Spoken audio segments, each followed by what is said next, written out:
Shutdown Brigjen Pol Andirian Cahyadi selaku Direktur Tindak Pidana Umum atau Dirtipidum Mabes Polri membenarkan adanya larangan kepada kuasa hukum Brigadir J untuk menghadiri langsung agenda rekonstruksi penembakan.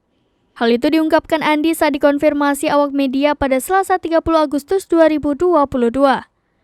Andi lantas membeberkan beberapa alasan kenapa pihaknya dalam hal ini penyidik dan tim khusus atau tim sus tidak memberikan izin kepada Kamarudin CS.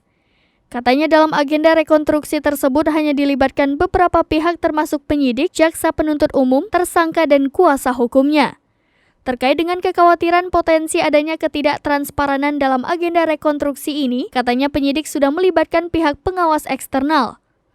Beberapa di antaranya yakni Kompolnas, Komnas HAM, serta Lembaga Perlindungan Saksi dan Korban atau LPSK. Kuasa hukum Brigadir Nofriansyah Yosua Huta Barat alias Brigadir J, Johnson Panjaitan menyuarakan kekecewaannya tak dapat melihat langsung adegan rekonstruksi penembakan yang menewaskan kliennya. Kata Johnson, pihaknya tidak diberikan izin oleh penyidik Polri untuk melihat langsung reka adegan tersebut. Mendapati sikap tersebut dari penyidik, Johnson menyinggung pernyataan Kapolri Jenderal Pol Listio Sigit Prabowo yang mengatakan Polri akan transparan dalam menggelar rekonstruksi ini.